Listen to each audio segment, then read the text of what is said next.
Hello, and welcome back to the Spoilercast, the show where we talk about movies and we don't care about spoiling them. My name is Tobias, and with me as always is my sister and trusted co-host Rebecca. Hello! Hello! And today we are talking about the movie that nobody expected. Well, some people expected it because they've been talking about it for years, but nobody expected to be this good. Spoilers for the rest of the conversation. We're talking about Beetlejuice Beetlejuice! Whoa! Yes! Directed by Tim Burton, of course. Written by Alfred Goh, Miles Millar, and Seth Grahame-Smith. Starring Michael Keaton, Winona Ryder, and Catherine O'Hara. And, of course, the new Scream Queen... Jenna Ortega. Yes. The Dietz family returns to mourn the loss of the patriarch, and at the same time, hijinks are going on in the afterlife. Of course, yes, and hilarity ensues. Basically, that's it, because you can't really succinctly explain what the plot of this movie is, because there's a lot going on. But that's basically it. It's a legacy sequel in every way of the word. Oh yes. It's a sequel like 36 years later. I really wasn't expecting this. I wasn't looking forward to this, I should say, at all. It wasn't even planned to watch this. You wanted to, and I wanted to watch it, yes. I don't really wanna, because, Tim Burton's track record over the last 15, 20 years has been very, very spotty. Mostly trash, then a couple of good movies here and there, but nothing like, early 90s, late 90s Tim Burton, Batman Returns, Edward Scissorhands, Beetlejuice, stuff like that. He's really been struggling, and there's a lot of people talking about how he is kind of feels like he's given up as a director. And then this comes around, and he's just like, oh, this is going to be a fucking shit show. And... well, I've already kind of told you what I think, but what did you think of it? I was going to ask you, what did you think of it? Oh, I thought it was pretty great. I mean, it's not a perfect movie in any way of far from it. But it had I had nothing to complain about, really. Not really, no. It had me laughing. I was invested. I really enjoyed it. It was pure fun. Yeah. It almost, in a weird way, made me nostalgic for something that I'm not sure I should be nostalgic about, but, You don't consider Beetlejuice part of your childhood? I don't think I watched it until I was like mid to late teens. Oh, okay. The first time. I saw it on TV when I was very young for the first time, so I'm not a huge fan, but I think it's a fun movie, and I've come back to it from time to time over the years. Oh yeah, I always watched it around like the autumn time, basically. Yeah, it's a great Halloween movie. Yeah. Yeah, but it made me nostalgic not just for the original Beetlejuice movie, but like for I don't know, the entirety of like, I don't know, the mood or something. I don't know. It just made me feel nostalgic. Kind of like when we talked about that. Oh no, what was that movie called? Pizza Express? No. What? Snack Summer Shack? Movie. No, the other one, the older one. We talked about it. Pizza Express. Oh God, where it made us nostalgic for a summer we never experienced. Oh, Licorice Pizza. That one, pizza. Oh, see, okay. pizza. Pizza It was kind of like that. This made me nostalgic for like, I don't know, a Halloween I've never experienced properly. Yeah, sure. So what about you? Oh, I loved it. Yeah. Like I said on Letterboxd, this has. Oh yeah, I didn't read that. This movie has no right being as good as it is. I mean, I mean, on paper, it's a cynical cash grab. Ooh, we're gonna. It's a thing. People gotta clap at all the references to the old movie. This fan favorite movie. Problem is, it's so well put together. The script is like funny. It's a little messy. It's a little all over the place. Sure. Too many side plots going on. Yes. That's really my one gripe with it. There's like too many plots. And a couple of them doesn't really pay off. No, but like it wasn't an issue though. No, it wasn't really an issue. It's That's just like the thing. if I could, I would remove one of them. Yeah. Sure. But it still kind of works its way into the main plot without feeling forced. That's the thing. So you don't have to remove it. It's just if you want to make it a little bit less messy, you would remove it or make that the main story more. Either way, the pacing was amazing. Hey, that rhymed. It really felt like it had this energy that I haven't seen a Tim Burton movie have in a long time. I mean, I haven't seen all his movies, but I've seen clips from all the stupid Disney movies, his Alice in Wonderland movies and Dumbo and stuff like that. But I've seen most of them. It feels so generic, so, and we'll just shoot her on green screen and be done with it. This had, it really captured the feeling of the old one where there's a lot of CG in there, but there's also so much just special effects, like real puppets and sets, like real sets. There's stop motion, which I'm sure, that's probably CGI trickery, but it has that stop motion feeling. It has all the weird costumes and effects. It's I don't know, is this PG-13? Yes. Yeah. And just like the originals, really pushing the boundaries of PG-13 with a lot of like violence and like funny but still very explicit gore and and I think best of all, not that he has like been slacking off lately. Michael Keaton seems to be having so much fun as Beetlejuice. He hasn't lost. Or I don't know. I haven't rewatched it in a while. But did you feel like age has slowed him down, or that feels like he's phoning it in? Or no, he was. It's like he was the exact same person. Yeah, exactly. Like they plucked him out of the original, basically. Yeah.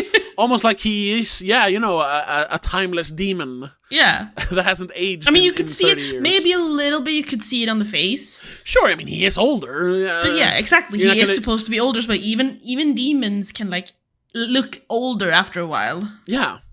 The music, of course, Tim Burton is back, and he's unleashed from the shackles of the MCU, where he was stuck making a lot of boring, generic, background music. Here he full force with the bum bum bum bum bum bum. Yes. And it's so much fun. That is Danny Elfman, of course. Then didn't I say that? No, you didn't. Oh, I thought I said it. Danny Elfman. You never said the name. Music by Danny Elfman, and it's full force Danny Elfman. Yes. I mean, I know some people don't like his kind of music, so, and if you don't... For these kinds of movies, it's perfect. Sure, but if you don't like his kind of music, you're going to hate it, because this is so Danny Elfman, I mean, I don't know if I'd listen to Danny Elfman, sitting around at home, but no. When I'm watching this kind of movie, I'm expecting that kind of music. It worked perfectly for that. Yes. And like I said, it's funny. It evokes this kind of this makes me sound like a boomer, but I really felt this was more of a, not that it was nostalgic for Beetlejuice, but it was nostalgic for a way movies were made in like the 90s. Like this was the vibes. The vibes. Yeah, like this was a movie they had ideas for back in the late 90s to make it a 5 to 10 years after the original, but development hell. I mean, I know they've been working on this for at least 10 years, if not longer. So I mean, Michael Keaton said back in 2014 that this is a movie he was interested in. That's the only sequel of his, movies that he's interested in doing. So at least 10 years it's been in the works. And all the time he's like, no, don't do it. You're all washed up. Don't ruin this fun movie. And then they make it, and it's just like, oh wow. It's like no time has passed. or at least not 30 years. It feels like I said. It feels like 5 years. Yeah, the years that have passed in the movie tops. Yeah, which isn't 30 years. No. I don't know. It might be the most fun I've had in a theater in a while. Yes. And when it might seem a bit harsh, but it's like we haven't seen fun movies in a while. No, that too, like entertaining, mainstream popcorn munching, blockbuster kind of filmmaking. No, you know what the last one that was? For me at least. No. It was another one of those that had this like 90s nostalgia style to it. Which one? The rom-com Anyone But You. Oh yeah. Yeah. Yeah, which is 6 months ago basically. Yeah. Yeah. And I'd say this is much better. yeah, but I'm like saying like No, I know what you mean. Yeah. These two have the same nostalgia to it. They're bringing back the 90s fun movies. Yeah. Not so serious, not so ginormous blockbuster hell kind of thing. Yeah, no. I've heard a lot of people are actually expecting it to come back now finally, even though it's going very slow. What do you mean? We predicted it back when we saw Anyone But You, but apparently it's coming back now.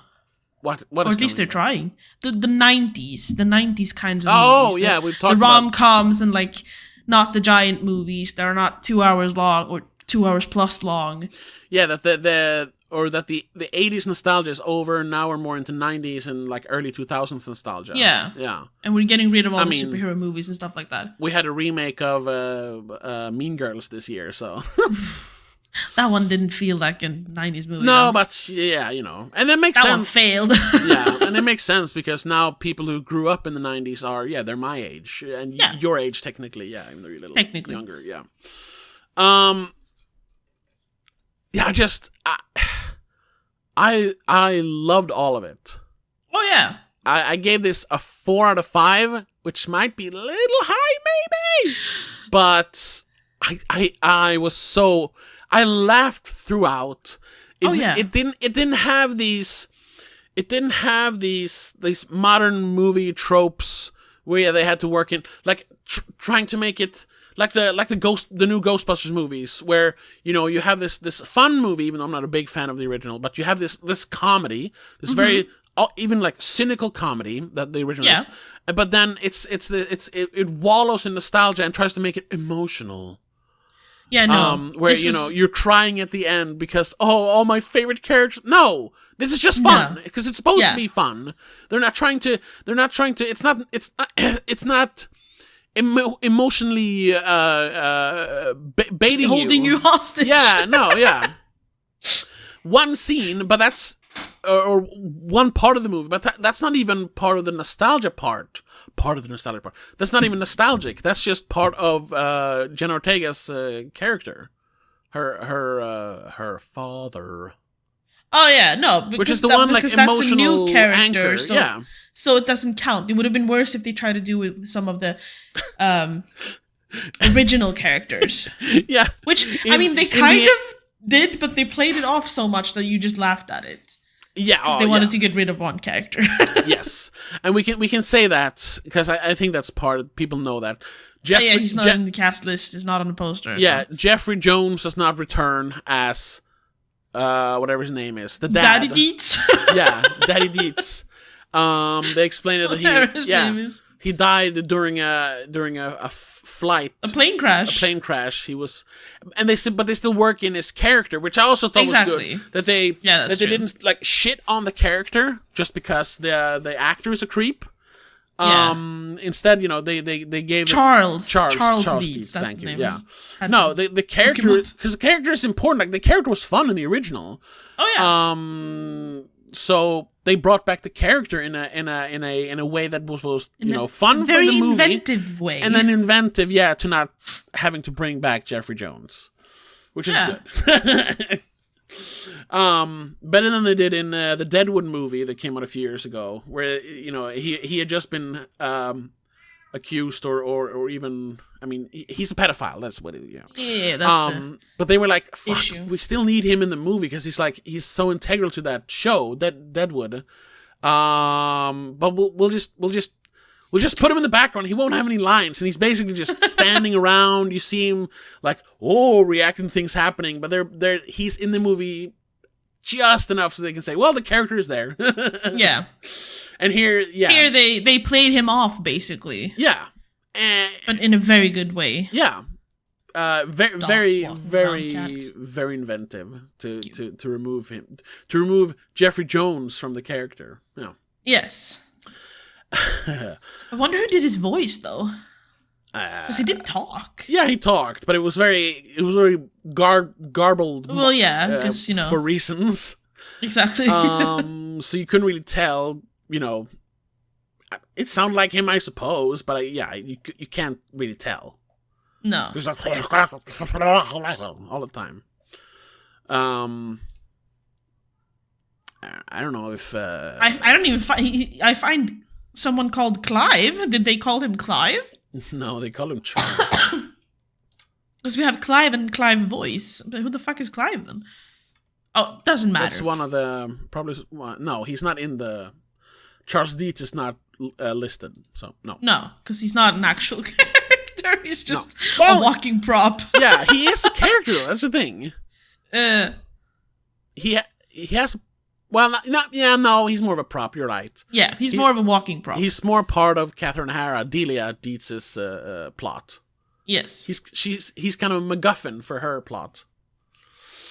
I just want to see. Guess we kind of gotta start talking about. Yeah, we need to talk about the spoilers. Spoilers, yeah, because you can't really. We need to talk about Bob and Jeff and Dave, whatever the name was. No, yeah, but just to round it off, like it really felt like a Tim Burton movie from the 90s. Yes. It felt like he actually wanted to make this movie. Exactly. I don't know if that's the case or if he just like, well, maybe I'll give it the old college try, but it feels genuine from everyone involved. Yeah, I even like Jenna Ortega, even though I have a grudge against her. I don't know why you have a grudge. I'm not a big fan, but I don't know why you have a grudge against her. I don't know. She seems annoying. Okay, whatever. No, but and how you can tell how it's also no. We can continue actually because now I found it. Yeah, okay, go for it.